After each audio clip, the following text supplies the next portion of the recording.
বাবুকে সান্টার গিফট দেওয়া হবে, গিফট প্যাকিং হচ্ছে।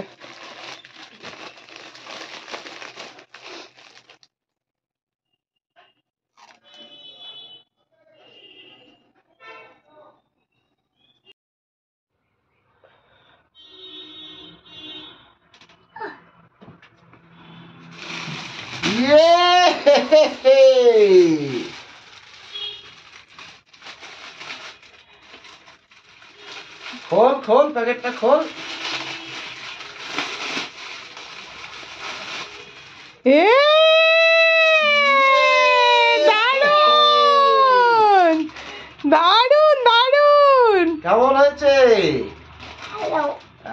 আর যে এটা পা দিয়েছে, বাইরে সান্টা বাইরের হাত দিয়ে পাঠিয়েছে। এটা দেবে সান্টা তো বলেছিল যে কোথায় তাদের আসো আগে জামা কাপড়টা পরিয়ে দিই। জামা কাপড়টা পরে নে, আসো ঠান্ডা লাগবে ঠান্ডা লাগবে। আয় আয় আয়। এই যে আমাদের ক্রিসমাসে আমরা সাজিয়েছি, আর বুলটাই এখন চার্চে যাচ্ছে। চার্চে যাচ্ছিস তো? বুলটা এখন চার্চে যাচ্ছে আমার সাথে, কারণ চার্চ 8টায় বন্ধ হয়ে যায়। এই যে সাজানো হয়েছে বুলটাকে ক্রিসমাস ট্রি। পার্লারের গেট ক্রিসমাস উপলক্ষে এইভাবে সাজানো হয়েছে। আগের বারও আমরা এইভাবেই সাজিয়েছিলাম। ধরে না বাবা।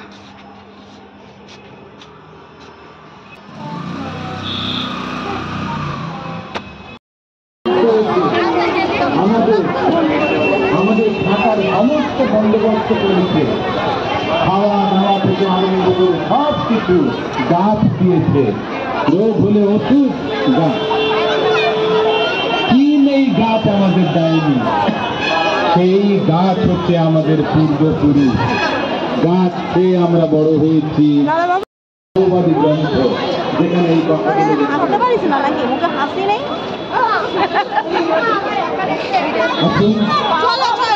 ভক্তি ভরে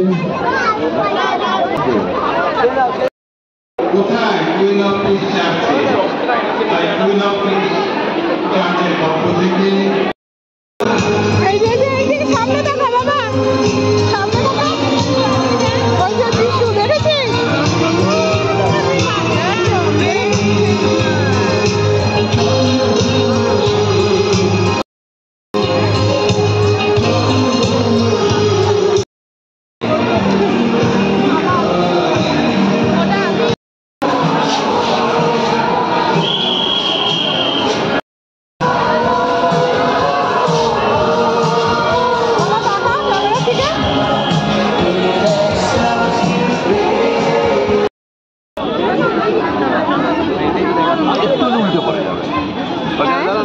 ফেরার পথে বাবুর জন্য একটা সান্টার টুপি কিনে দেওয়া হলো, কিন্তু সে তাতে ভোলার নয়, তাকে খেলনা কিনে দিতেই হবে। আর আমরা একটু বেরিয়েছিলাম চার্চের থেকে একটুখানি কিছু খাওয়ার জন্য, যেহেতু বাড়িতে বিরিয়ানি ছিল সেহেতু আমরা এগ চপ খেয়ে বাড়ি ফিরেছি, আর বিশেষ কিছু বাইরে খাইনি। আর ফেরার পথে দিদির দোকান থেকে এই কেকটা নিয়ে বাড়ি ফিরেছিলাম। থেকে এই গিফটটা পকেটে করে নিয়ে যাওয়া হয়েছে। ওই বাইরে বেরোলেই গিফটের বায়না, এটা পকেটে করে নিয়ে যাওয়া হয়েছে, বলেছি এটা কেনা হয়েছে। ও জেঠি আর জেঠুর সঙ্গে একটু বেরিয়েছে, রাস্তায় দেখা হলো, আমাকে বলছে এটা আবার যত্ন করে রেখে দেবে, আমি আসছি। আর ফেরার সময় একটা এই কেক কিনে নিয়ে এলাম দিদির দোকান থেকে। বাইরে ফিশ চপ খেয়েছি, কারণ বেশি কিছু খাইনি।